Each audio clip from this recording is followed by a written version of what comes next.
Top quality और consistent performance के लिए सिर्फ सिल्वर पंप नाम याद रखना।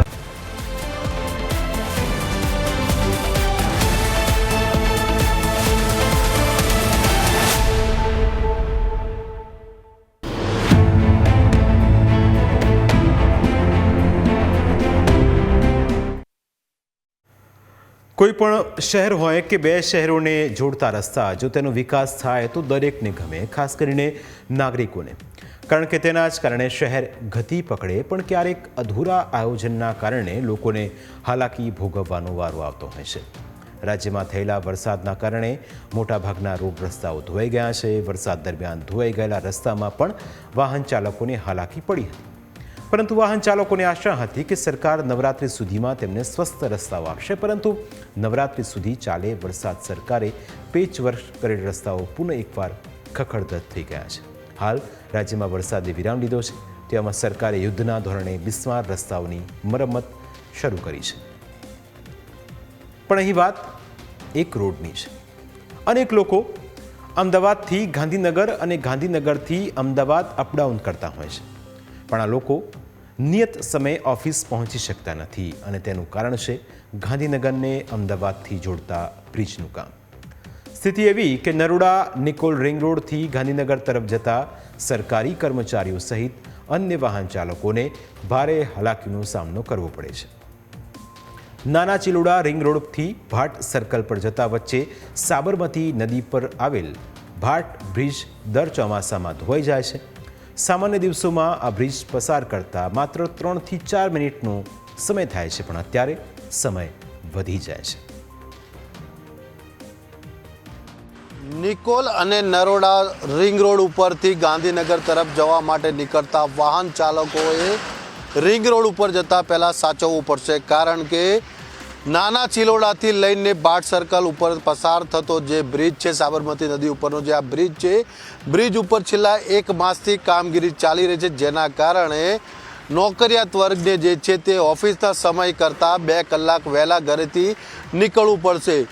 ખાસ કરીને સરકારી કર્મચારીઓની જો વાત કરે તો સરકારી કર્મચારીઓને 10:30 વાગે ઓફિસમાં પંચિંગ કરવાનો સમય હોય છે અને મોટાભાગના કર્મચારીઓ જે છે તે આ રોડ ઉપરથી જ ગાંધીનગર તરફ જે છે તે નોકરી માટે જતા હોય છે. પરંતુ તેઓ જ્યારે અહીંયા આગળથી પસાર થતા હોય તો તેમને ઘરેથી જે છે તે 2 કલાક એટલે કે નોકરીના સમય કરતાં 2 કલાક વહેલા જે છે તે નીકળવું પડશે. કારણ કે અત્યારે બપોરના 3 વાગ્યા છે, તેમ છતાં પણ આપ મારી પાછળ જોઈ રહ્યા છો તે પ્રમાણે જે છે તે અત્યારે આ બ્રિજ ઉપર ટ્રાફિક જોવા મળી રહ્યો છે. સાબરમતી નદી પર આવેલ ભાટ બ્રિજ પર છેલ્લા 20 દિવસથી ચાલતી કામગીરીના કારણે લોકો આ જ રીતે કલાકો સુધી ટ્રાફિક જામમાં અટવાયેલા રહે છે અને પોતાના નિયત સ્થાને સમયસર પહોંચી શકતા નથી. એટલે ધારો કે તમારો ઓફિસનો ટાઈમ સવારનો 10 વાગ્યાનો હોય તો તમારે સવારે 8:30 વાગે ઘરેથી નીકળવું પડે તો જ તમે નિયત સમયે પહોંચી શકો. હા, અહીં એ પણ છે કે આ સુવિધા લોકો માટે જ ઊભી કરવામાં આવી રહી છે, પણ તેની કોઈ વૈકલ્પિક વ્યવસ્થા હોય તો લોકોને હાલાકીનો સામનો કરવો પડે નહીં. પરંતુ હાલ બ્રિજના એક તરફના માર્ગ પર આરસીસી કામ શરૂ હોવાના કારણે ટ્રાફિક જામના પગલે આ બ્રિજ ઓળંગતા 20 થી 30 મિનિટનો સમય નીકળી જાય છે. હાલ નાના ચેડવાથી ગાંધીનગર જવું હોય એટલે માથાનો દુખાવો પણ બની ગયો છે. નાના ચિલોડા રિંગ રોડથી લઈને ભાટ ગામ તરફ જતો જે રિંગ રોડનો માર્ગ છે ને માર્ગની વચ્ચેથી પસાર થતી સાબરમતી નદી ઉપર આવેલા ભાટ બ્રિજ ઉપર છેલ્લા 20 દિવસથી રોડ રિપેરિંગની કામગીરી ચાલી રહી છે, જેના કારણે વાહન ચાલકોને પડી રહી છે હાલાકી. આમ તો નિકોલ નરોડાથી ગાંધીનગર તરફ જતા વાહન ચાલકો 35 મિનિટમાં ગાંધીનગર પહોંચી જાય, પણ હાલ બ્રિજ પર ચાલતી કામગીરીના કારણે વાહન ચાલકોને ગાંધીનગર સુધી પહોંચવામાં 1 કલાક કરતાં વધુનો સમય પસાર થાય છે. આમ તો બ્રિજ પર ટ્રાફિક ઓછો થાય તે માટે પોલીસે નર્મદા કેનાલથી કરાઈ સુધી ડાયવર્ઝન માત્ર 4 વ્હીલરને આપેલું છે, પરંતુ આ માર્ગનો ઓછા લોકો ઉપયોગ કરે છે. આ ઉપરાંત નાના ચિલોડાથી ભાટ સર્કલ તરફ મોટા ભાગે મુંબઈ, બરોડા સહિત અન્ય સ્થળોથી આવતા ભારે ટ્રકને રોકી દેવામાં આવે છે. આ તમામ ટ્રકોને કરાઈ તરફ જવાના 4 રસ્તે રોકીને 5 જેટલા ટ્રકોને બ્રિજ તરફ જવા દેવામાં આવે છે.